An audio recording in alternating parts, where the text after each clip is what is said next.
You're listening to the Packernet Podcast Network.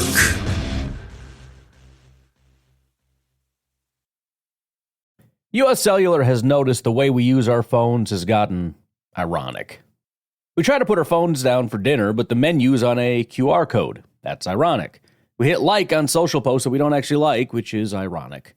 Which is why U.S. Cellular created Us Mode, to help us reconnect with each other and use our phones less ironically. A phone company wanting people to use their phones less is ironic. Let's find us again with Us Mode from U.S. Cellular. Visit uscellular.com/builtforus to get started. This episode is brought to you by Shopify. Upgrade your business with Shopify, home of the #1 checkout on the planet. Shop Pay boosts conversions up to 50%, meaning fewer carts going abandoned and more sales going cha-ching. So if you're into growing your business, get a commerce platform that's ready to sell wherever your customers are. Visit shopify.com to upgrade your selling today.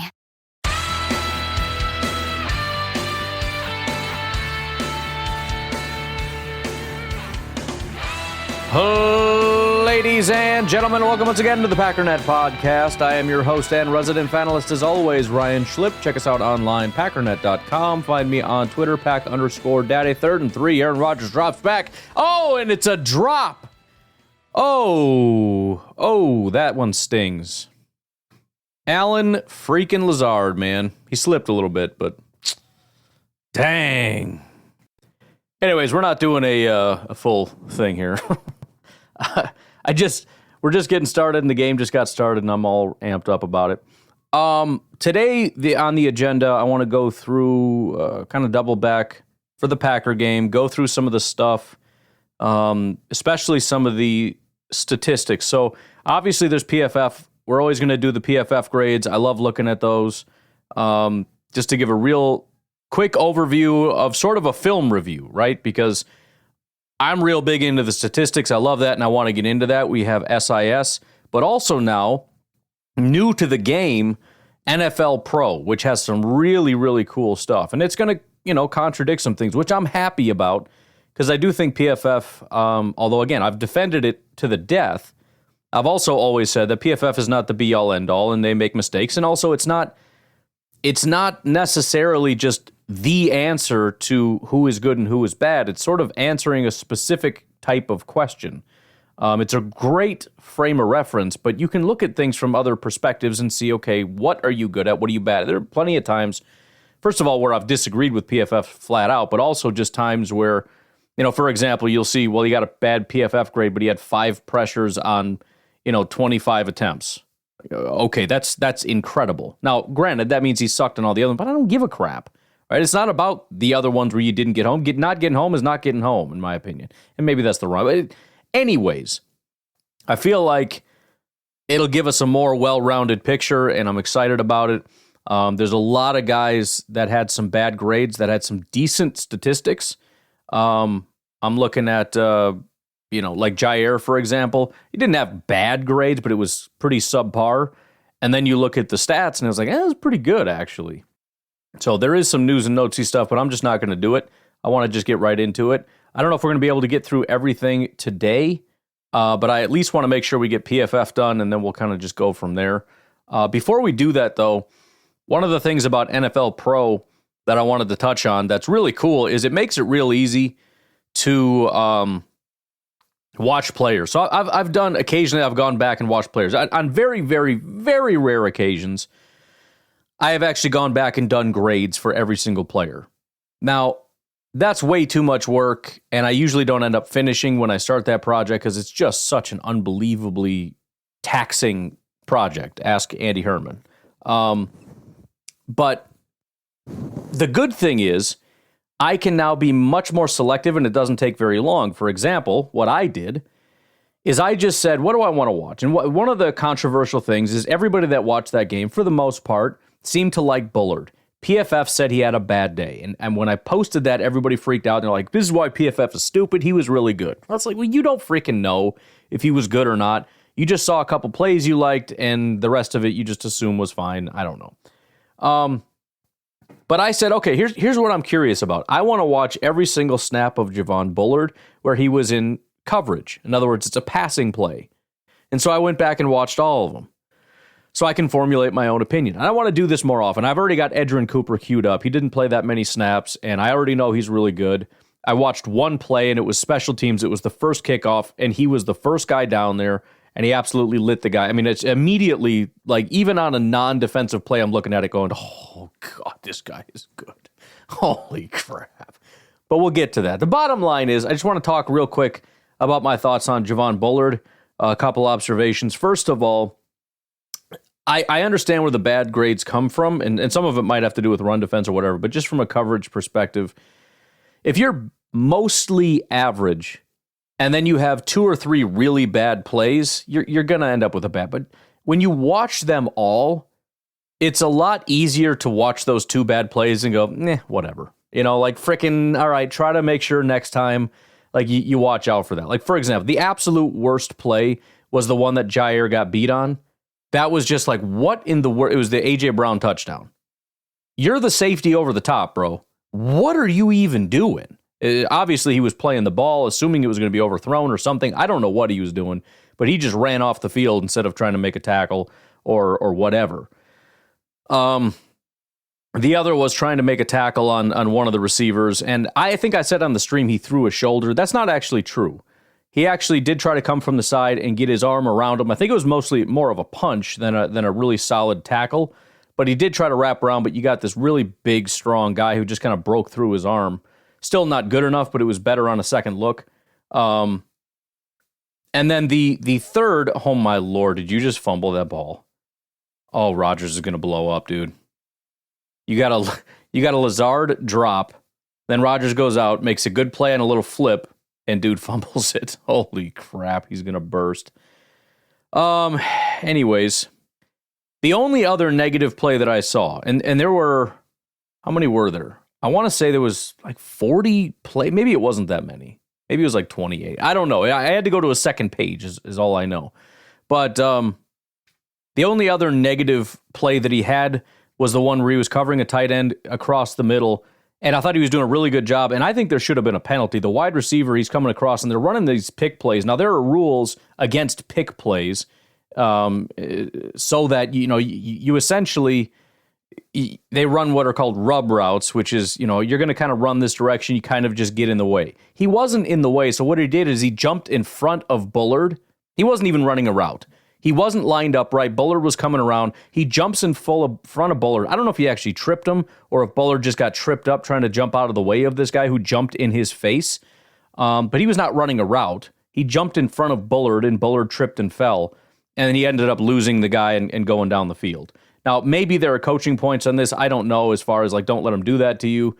But on the positive side, first of all, I'm just really impressed with him overall. The biggest thing that I like is he really seems to know what he's doing, right? Again, there might be some coaching points about, when you're coming across, somebody's always going to be in your face.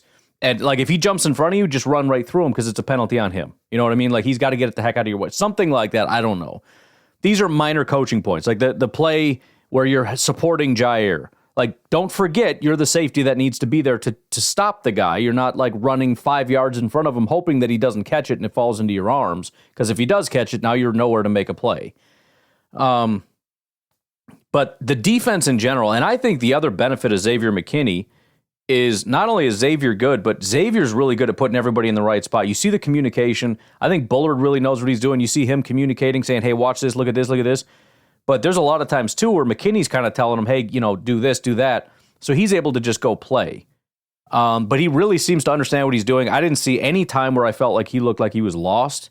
He just triggers. He's downhill. He played a lot of deep single safety. I thought McKinney would be that guy and he'd be up closer.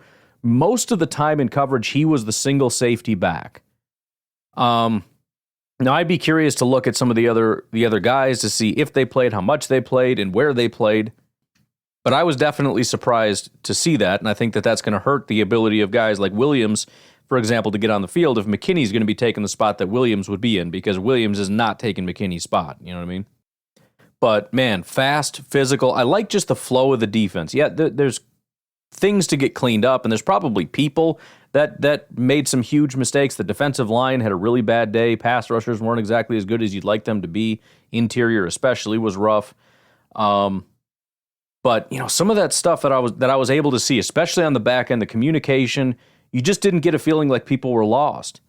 It's just everybody kind of knew, everybody had an understanding, like watch for this. And as soon as there was, man, I got to clip some of these. I'm upset that I can't put them on YouTube without getting in trouble. At least I don't think. Maybe I can. I don't know. I'll have to look at that. I think Clayton uses a lot of stuff on YouTube. Not that I want it necessarily to be monetized, but as long as I can get it on there without getting my thing banned, I might do it.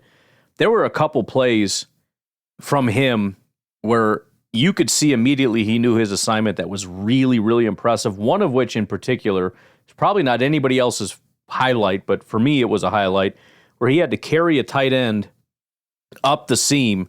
But the way he did it just reminded me so much of the coaching point. Man, Rodgers really tatted up now. He's going to have a whole sleeve by next year. The way that, who is at my door? Someone's at the front door. The way that Hafley had coached some coaching points and things that kind of stuck in the back of my head was very much like, let the receiver kind of declare to you what he's going to do, or if you push him this way and he does that, it's all just process of elimination. And if he does this, essentially what Hafley says is, trust me, you need to be here. You don't need to understand why. You just need to be here, because his only option is to do the X, Y, and Z. There was a play where the guy cuts to the inside and Bullard just replaces and goes to the other side, so that, just picture if you're staring at your TV screen, Bullard is on the right. As soon as he passes him on the left side, Bullard then goes to the other side, so that as the tight end starts to go to that direction, Bullard's already there cutting off the route. Again, that might have just been an accident, but it was so natural and smooth the way he just moved to the correct part of the field, to where there was absolutely nothing it was just completely taken away. If he was on the other side, especially a big body tight end, he's open. As he cuts to the outside, even if you're trailing on his hip for a tight end, that dude's wide open. But if you're on the side to where the ball is going, in front of him running the route, which usually you're not when you're covering somebody, you're trailing them. He was out in front of them. I saw that and I was like, holy crap, dude. That was cool. Anyways, I like Bullard. I think he had a good day. Again, I don't necessarily disagree with the grades, because I can understand where, if you're just doing basically your job, you got some good, and then you got some like, holy crap, that was terrible. That was a great play right there. All right, let's, so enough of that nonsense. If by the way, if you guys have questions, let me know, maybe as a recommendation to go back. Maybe that'll be probably a Patreon thing, actually. Why don't we get into PFF? Let's take a super early break, just so there's no interruptions or whatnot. We'll take a break and come back and start looking at some of the PFF grades. We'll be right back. Kick off the 2024 football season with Prize Picks, America's #1 daily fantasy sports app. It's the easiest way to play. Just pick more or less on 2 to 6 player stat projections and watch your winnings roll in. This September, get automatic win every week by picking Caleb Williams to get just 1 passing yard. That's right, 4 weeks of free wins, but only if you jump on it before September ends. And don't forget, you can win up to 100 times your money with as little as 4 correct picks. Prize Picks even has injury insurance, so if your player leaves the game early, you're still in the game. I've been loving Prize Picks, my go-to for simple, fast, and fun fantasy action. When my picks hit, I get paid in as little as 15 minutes. Download Prize Picks now and use code PACKDADDY to get $50 instantly when you play $5. That's code PACKDADDY for $50 guaranteed. Prize Picks, run your game. Remember, Prize Picks is a skill-based fantasy game, making your lineups just got a whole lot more exciting.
U.S. Cellular has noticed the way we use our phones has gotten ironic. We try to put our phones down for dinner, but the menu's on a QR code. That's ironic. We hit like on social posts that we don't actually like, which is ironic. Which is why U.S. Cellular created Us Mode, to help us reconnect with each other and use our phones less ironically. A phone company wanting people to use their phones less is ironic. Let's find us again with Us Mode from U.S. Cellular. Visit uscellular.com/built-for-us to get started. This episode is brought to you by Shopify. Upgrade your business with Shopify, home of the #1 checkout on the planet. Shop Pay boosts conversions up to 50%, meaning fewer carts going abandoned and more sales going cha-ching. So if you're into growing your business, get a commerce platform that's ready to sell wherever your customers are. Visit Shopify.com to upgrade your selling today. When it comes to towing, seeing is believing. That's why Chevy Truck's advanced camera technology offers up to 8 available cameras for 14 unique views, so you can focus on the view that really matters. Chevrolet, together let's drive. Learn more about Chevy Trucks at Chevy.com. Safety or driver assistance features are no substitute for the driver's responsibility to operate the vehicle in a safe manner. Read the vehicle owner's manual for important feature limitations and information. So let's start with special teams, and I actually didn't know this. I looked at offense and defense. I've not looked at special teams until now. It's funny, though, because I just mentioned, I watched the first play of Edgerrin Cooper, and he went down and was the first guy down there, just whooped the guy in front of him, got down there, and I think he made the tackle. I'm not sure. Guess who is the highest-graded special teamer? Also one of the highest-graded players on the entire Week 1, Edgerrin Cooper. Not phenomenal, but 71.3 grade on just 7 attempts. So he didn't get used a lot. He didn't get used a lot on defense or special teams. Kind of just like, yeah, we didn't really get a chance to use you. You don't really know what you're doing, whatever. Matt LaFleur was pretty explicit in saying that we're going to be seeing more Edgerrin Cooper, which is great. Now, again, maybe that's a fluke or whatever, but that was a heck of a performance from Edgerrin Cooper, defense and special teams, to be one of, if not the, I think he was the highest graded defender and highest graded special teamer. The only other guy that stood out was special teams ace Eric Wilson. He had a 70 PFF grade. On the negative side, some guys that kind of struggled. We'll just go below a 50. Tyron Hopper, 48. Isaiah McDuffie, 41. Rasheed Walker, 39. Xavier McKinney, 30. So he was not a super big asset as far as great defender, not as much on special teams. Oh, and our punter actually got a 70 PFF grade, so that's fantastic. Seeing any one of these guys get positive grades is fantastic. Okay, let's go back to offense real quick. We'll go through just some of the high points and low points. We'll ignore some of the middle ground here. Starting with the low points, we'll just say below a 55. Josh Myers was a 50. Dontavian Wicks, 44. Musgrave, 44. Malik Willis, 42. Again, I know we had a caller that was really upset with Musgrave. It's the first time I've heard frustration with Musgrave. I don't fully understand it, but I have a feeling it's going to continue. Again, I didn't see him do anything wrong. I know Kurt Benkert blamed him for that play, which I think is completely stupid. I'm so tired of Kurt Benkert. The guy has never said anything I've ever agreed with. He's just a whiny goober that is saying that, Matt LaFleur doesn't like me. That's why I'm not on the team. And then hilariously, you had the heck is his name? Kurt Benkert versus Kurt Warner. Warner comes in. He's like, no, I don't think that's right, actually. I'm pretty sure. And Kurt pulls the, well, I know this offense card. And it was funny because if you argue with Kurt Benkert, people will tell you, well, I think he would know. He's a football player. And then if you argue against Kurt Warner, it's, well, he pulls rank on him because, well, he's the Hall of Famer. I'll take the Hall of Famer. The problem is, it's the whole thing is self-defeating by the fact that they're arguing. The entire argument that these are football players they would know goes right out the window when they don't agree. Beyond that, the thing that I find stupid about it is the entire argument from Kurt Benkert. When I watch it kind of seemed conflicting at times, depending on what exactly he was saying. Part of the time, it sounded like he was saying that he needed to fight back to the ball, which seems stupid because that just admits that it was massively underthrown. The other thing that seemed to be what he was primarily pointing out, although he did hammer the fighting back to the ball thing, is that he's supposed to kind of cut across the safety's face, as in like in a different direction. The problem is that's not the line that Jordan threw on. So if he was supposed to be over toward the sideline more, why didn't the ball go over there? Right? And if Jordan was saying, well, he's not going that way, so I'll throw this way, well, then he still made a bad decision. So if he made a decision that it's a good throw based on the fact that he's going to be open, based on the assumption that he's going to run in a different direction, why didn't the ball go in a different direction? It was directly in line. It was just underthrown. So I'm just not buying it. I'm not. It was an off day for Jordan. He was off on several passes. This was another one. Maybe Musgrave was supposed to go in a different direction. It doesn't matter because that's not where Jordan threw it. He threw it to a guy in double coverage. And he did that twice to Musgrave. Now, presumably Musgrave was bad in other areas, and primarily his bad grade came because of run blocking, which is not what anybody expects. He had a 54 receiving grade, which is not great, but it's basically average, which means he didn't really do anything. So really, when I say Musgrave was bad, I mean that he struggled to block, which nobody really expects from him very much.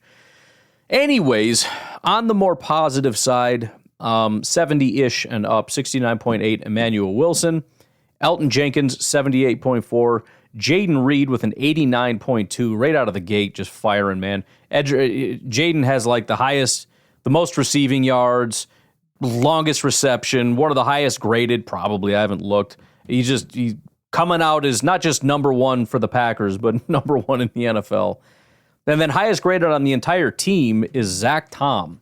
And this was unbelievably impressive, and I don't know if I could ever expect something like this to continue, but holy crap, not only did he have an 85 pass blocking grade, which is fantastic, but a 93.2 run blocking grade. I have to go back and look. In fact, give me a minute. I have to see how I could even figure this out. When was the last time, I'm not going to do it right now, because you have to go through every single player. I can't even fathom the last time a Packers offensive lineman had a 93.2 run blocking grade. Just ridiculous. So, Zach Tom, dude, holy crap. You talk about a guy that's grown. He played as a rookie in 2022. He played maybe a third of a season. He had almost a 70 grade, right? 68.3. Last year, that grew to an 80, 79.7. And really, his run blocking took the biggest leap. That's the funny thing about Zach Tom. There are certain guys that are, better run blockers than pass blockers. And it's like, yeah, that would never happen in Green Bay. Bro, that might be Zach Tom. His run blocking grade went from a 55 to an 81 and is now sitting at a 93. His pass blocking has been relatively consistent. It actually went backwards from 22 to 23. It went up now. It's just one game, but it went from a 78 to a 72 up to a 85. I mean, if he can keep this up, this is, well, I'm not even going to talk. We're getting into stupid territory. I'm just saying, stratospherically good game from Zach Tom, which I didn't necessarily expect. You never know which offensive linemen are causing the problems that you're seeing up front. I saw Rasheed Walker. I knew he was a problem. I saw Zach seemingly lose once.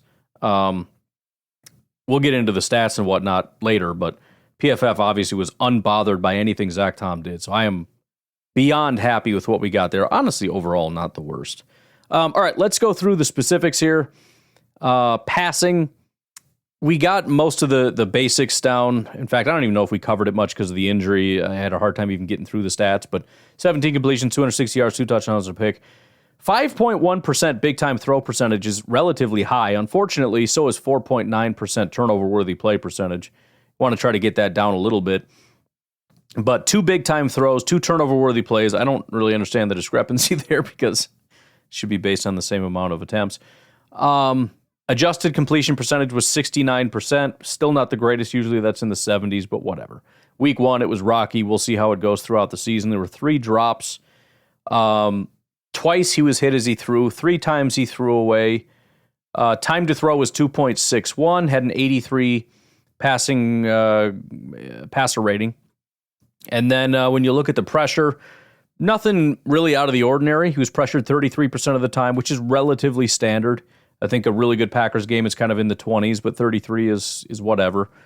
But still, I mean, the proportionality of it, 65 PFF grade when he was clean, about a 60 when he was under pressure, 59.7, so really nothing crazy there. There is a bigger discrepancy between blitzing. When he was not blitzed, 75 PFF grade. When he was blitzed, 49 PFF grade. I don't know if there's anything to that or not, or if it could just be a coincidence, but it is a thing. I know it changes a lot of things when he sees blitzes and it, whatever. But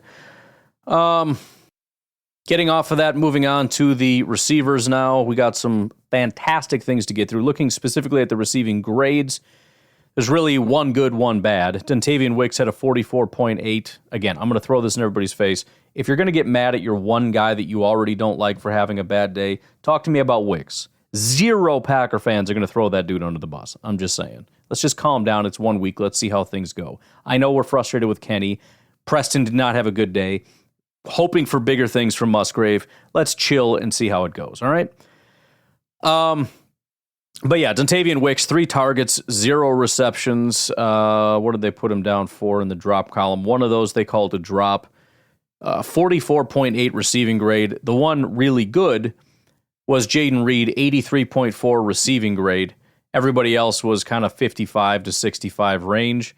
In order of best to worst, though, Jaden Reed, Romeo Doubs, Josh Jacobs, Emmanuel Wilson, Christian Watson, Tucker Kraft, Luke Musgrave, then Dontavian Wicks. Looking at yardage, Jaden Reed, 100. What a stat line, man. 6 targets, 4 receptions, 138 yards, and a touchdown. And that doesn't even include his rushing statistics. Absolutely ridiculous. After that, Romeo 50, Tucker 37. We already went through that stuff. What else we got here that's interesting? Slot percentages, Jaden Reed, 87%. The next guy up was actually Dontavian Wicks, which is maybe a little bit surprising, not what I would have necessarily expected. Then Watson, also surprising. Luke Musgrave, then Tucker, then Emmanuel Wilson, Romeo Doubs, Josh Jacobs. Yards per route run, pretty solid statistic if you're looking at, deep shot from Aaron Rodgers. He's going, there's nobody there. Yards per route run, pretty solid metric for wide receivers. It's pretty easy to figure out what it means. I don't know exactly what you're looking for. I know over 2 is solid. Nobody was over 2 except Jaden Reed. And he was almost 5. He ran 28 routes. That translates to 4.93 yards per route run. Absolutely ridiculous. His average depth of target was 17.5 yards. His longest reception was 70 yards. He did have a drop. There were 3 drops. Jaden Reed, Romeo Doubs, and Dontavian Wicks. My goodness, what would his grade have been without that drop? Looking at the running backs rushing grades, Emmanuel Wilson, 72 grade. Jaden Reed, 70 somehow. 1 attempt, 33 yards and a touchdown gets you a 70 rushing grade, I guess. Josh Jacobs, 63.8. Got some really cool statistics on him when we get to some of the other stuff. This is another one where you look at Josh Jacobs and go, it wasn't that good. Just wait. There's a lot of good from Josh Jacobs. But yards after contact per attempt is ridiculous for all 3 of these guys. I mean, absolutely absurd. First of all, Jaden Reed, 24 yards after contact per attempt. That guy was breaking all those kinds of yards and everything else. But you got to understand, first contact was 24 yards before that touchdown. That touchdown was far from a guaranteed thing. He made that happen. After that, well, let's just go to the bottom. Josh Jacobs. He had 5 points. This is the other thing. It's like Josh Jacobs kind of had a rough day. It's like, well, it was the offensive line. He did not have a rough day. He ran for 87 yards, which is 5.4 yards per attempt. That's a lot. Beyond that, 3.44 yards came after contact. That's a heck of a day. Emmanuel Wilson, though, he didn't have a ton of attempts, just 4 attempts, but 4.7 yards after contact per attempt. He ran for 11.5 yards per attempt. The running game, as much as all of us, I feel like we look back at that game and go, yeah, the running was a little bit of a problem thanks to the offensive line. No, it wasn't. The Packers averaged 7.9 yards per attempt. 4.67 yards after contact per attempt. The Packers got more yards after contact per attempt than the Eagles had, period, per attempt. Missed tackles forced, by the way, this is huge. This is absolutely huge. This is something the Packers have always struggled with. They were never good at it. Josh Jacobs on week 1 notched 4. Emmanuel Wilson had 1. Jaden had 1. Josh Jacobs notches 4. Again, that's a statistic that Aaron Jones and even A.J. Dillon, not necessarily the best at. Josh Jacobs, immediately one of the best guys at getting missed tackles forced, comes through immediately for the Green Bay Packers. You start to see that return. 10-plus yard runs. All 3 of them had them. Obviously, Jaden's was 1. Josh and Emmanuel each had 2, which is especially impressive for Emmanuel Wilson, considering he had 4 total attempts. Carries beyond 15 yards. Emmanuel Wilson had 1. Again, crazy, because that's 25%. Jaden had 1. That's 100%. And Josh Jacobs was 2. He had 2 carries of his 16 that went beyond 15 yards. Again, 4 carries beyond 15 yards in a game. I think it was a pretty good day running. I genuinely do. By the way, elusiveness, still have no idea what this means. I mean, I know what it means, but it's hard to translate. Like, you get a 70, you get a 273.5. Like, what? It's so random. Josh Jacobs had a 76. Emmanuel Wilson's elusiveness grade was a 158.3. Jaden Reed's elusiveness grade is a 960. I don't know what the scale is, but I think that's good. If it's out of 10,000, then he's garbage. But I feel like that's a pretty good elusiveness grade. I'm not sure I've ever seen 960. Oh, boy. And then finally, we got the offensive line / blocking. Starting with left tackle, Rasheed Walker. Certainly was not a good day. The grades weren't even actually that bad. Pass blocking, they gave him a 66. Run blocking, a 54. Statistically, though, is kind of what I have a problem with. It was rough. You've got, he gave up a sack and 3 hurries, 4 pressures on the day. Now, there's worse, but I'm not super thrilled with giving up 4 pressures, including a sack. He just looked like he was getting worked all day long. We know Rasheed Walker can be better than that, and he needs to start being better than that. I don't know if it was a footing issue or what. I'll make whatever excuses you want, but we need to start seeing better than that. On the positive side, completely not talked about. A lot of this, Zach Tom has been talked about and everybody else. Elgton Jenkins flew under the radar. Dude had a great day.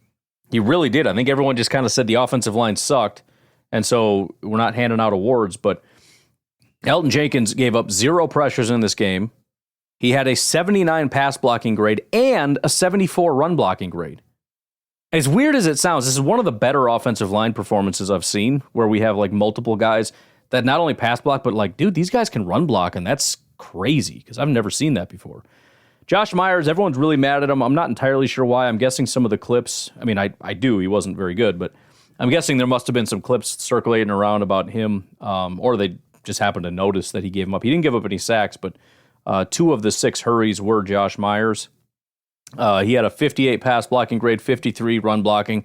Honestly, a pretty standard Josh Myers day. You would kind of hope that he'd get back to like the 70 pass blocking and 53 run blocking, but today was not that day. Right guard, they did rotate, as they said they would. The better player, marginally, but the better player was Jordan Morgan. So Sean Ryan did it more often.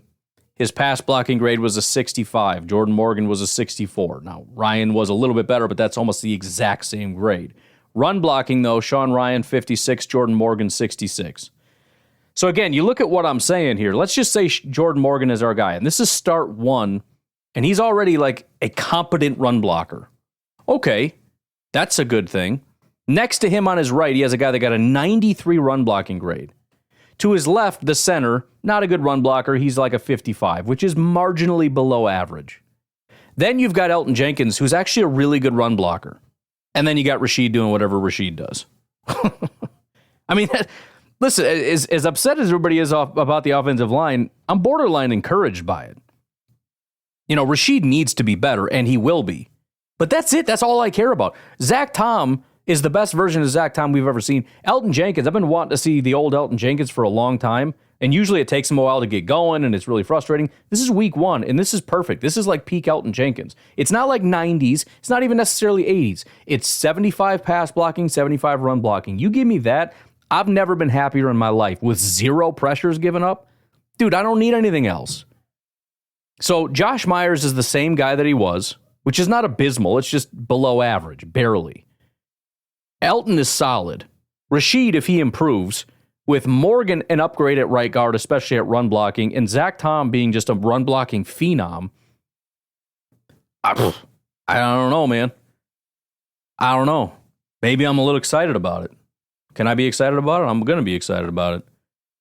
Some other non-offensive line blocking numbers and whatnot.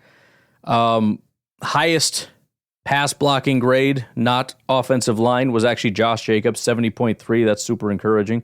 Luke Musgrave, actually, although he only did it once, got a 68 grade. Nobody was actually bad at it. Josh Myers was the lowest, and that was a 58. Which, again, you roll your eyes and go, bro, you're an offensive lineman, you should be. But 58 is a 60. It's perfectly average.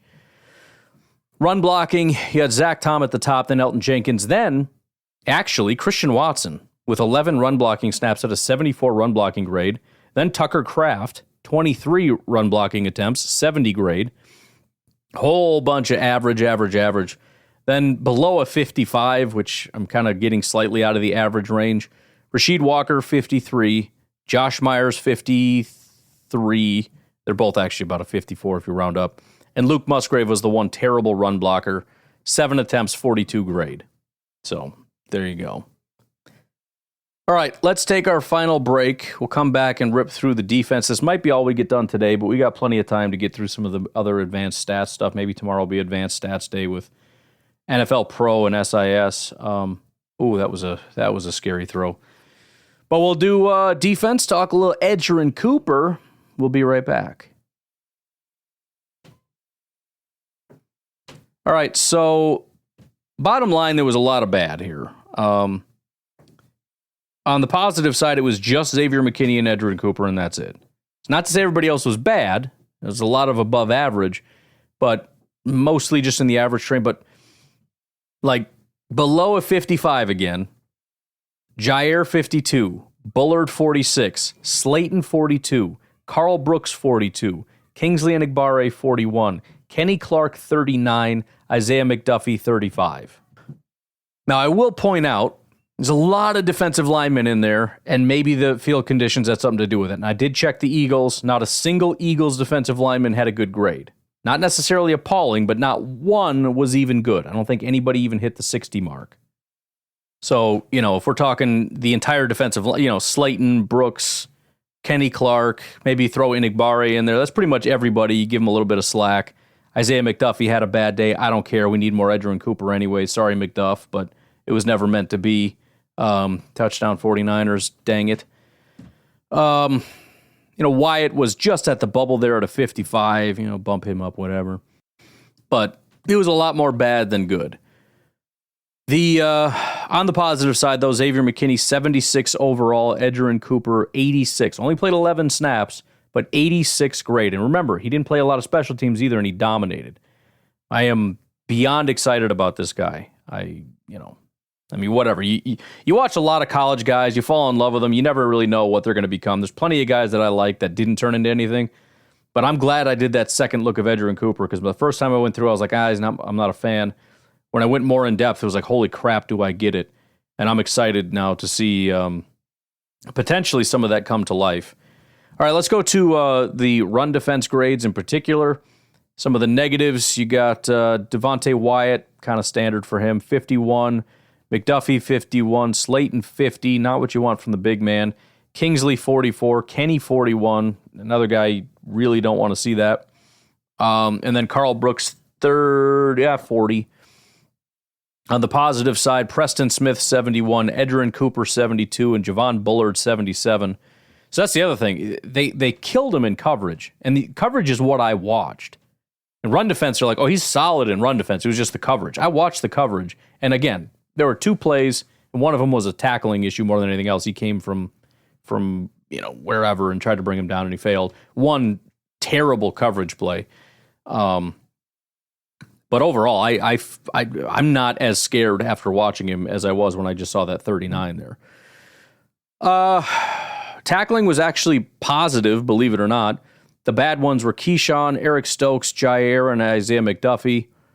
Positive, if we call rounding up to a 69 positive, you got Kenny, Javon, Kingsley, Carl Brooks, Preston, Lucas Van Ness, TJ Slayton, Rashawn Gary, all in the low 70s, upper 70s, Eric Wilson, Edgerrin Cooper, and then the top dude, Xavier McKinney with an 81 tackling grade.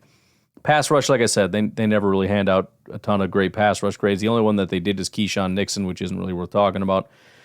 Coverage on the negative side, they had Jair at a 49, Javon at a 40, McDuffie at a 32. Now, that's not where you want to see Bullard or Alexander, obviously, especially Alexander, who you expect more from. And again, I'll happily go back and watch him too. I know the one play where he got beat, certainly, but I doubt I'm going to hate his coverage as much as PFF did. The only real positive grade was Xavier McKinney. Getting into the statistics now, there were 19 pressures in this game. I know there was a lot of talk about there wasn't a lot of pressures. I think there was a decent amount. 19 is not a terrible number. You had one pressure from several different guys. Preston had 1 on 31 attempts. That's probably the worst on the team. 1 on 31 is kind of terrible. Nowhere near where you want it to be. TJ Slayton had 1 on 17. You kind of hope it'd be closer to 2, but whatever. Carl Brooks had 1 on 10. That's fine. Lucas Van Ness, 1 on 10. That's fine. Javon Bullard, 1 attempt, 1 pressure. I mean, that dude, when he heads downhill, dude, I'm excited. I like it. But yeah, they gave him 1 attempt to get to the quarterback. He didn't get a sack, but he did hurry the quarterback. McDuffie, 2 pressures on just 4 attempts. Certainly nothing bad there. Devontae Wyatt, 2 pressures on 22 attempts. That's baseline average. Rashawn Gary, 3 pressures on 26 attempts. It's baseline average. Keyshawn Nixon had 3 pressures on 2 attempts. And the way that works is he had 2 attempts and he got home on both of them, one of them being a sack. And there was another time that was not a designed pass rush attempt. He was in coverage, but then ended up going after the quarterback. So two attempts, 3 pressures. Really impressive. And then Kenny Clark led the team with 4 pressures on 31 attempts. The only guy that really kind of stood out in terms of the pass rush rate. Although, again, we'll get into some of the other statistics. Some of the other guys like Rashawn kind of stand out. Just depends how you do. I mean, I know SIS always does something different, as does NFL Pro. But that'll be a tomorrow thing. So just withhold your judgment until you hear what they have to say. Again, the sacks came from Keyshawn and Rashawn Gary. Tackles were led by Quay, followed by Bullard. Missed tackles, you had misses from Jair, Stokes, and Bullard. 2 missed tackles from Keyshawn, McDuffie, and Quay. Missed tackle percentage, Javon Bullard missed 9%. Quay missed 15%. Jair, 20%. Stokes missed 25%, as did Keyshawn and Isaiah McDuffie, 1 and 4. Stops, which are tackles that are a negative play for the offense. There were a lot of them. There were 25 stops in this game. Again, I think this is a pretty big positive about this style of defense. I think they did a lot of things really well. 25 is a really, really big number. So let's go through the list of 25, shall we? 1 stop for Preston, Kenny, Rashawn, Jair, Devontae Wyatt, Edgerrin Cooper, Lucas Van Ness. 2 stops for Keyshawn and Carl Brooks. 3 stops for Slayton and Quay. 4 stops for Eric Wilson and Javon Bullard. I think he had a good day, dude. I just do. And then targets we got last. So first of all, guys that were in coverage that had no targets, you've got not a ton. The most was Carrington Valentine, actually was in coverage on 4 snaps and wasn't targeted. Otherwise, we got Xavier McKinney, 1 target, 1 reception for 8 yards and a pick. It's a good day. Eric Stokes, 3 targets, 2 receptions, 21 yards. I'm not super mad at that. Isaiah McDuffie, 3 targets, 2 receptions, 29 yards, and a touchdown. That's the part that kind of hurts. Javon Bullard, 3 targets, 3 receptions, 44 yards. You know, it kind of depends who you're blaming that on. I think, again, a lot of that is going to come on that one play that was a crosser where I think A.J. Brown just jumped right in front of him like a D-bag. But whatever.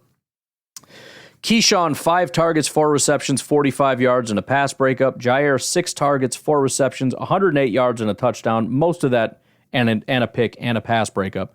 Most of that came on that one play. He just got killed on that deep shot. And again, if you had some safety help, from Bullard, it would have been potentially a little bit better.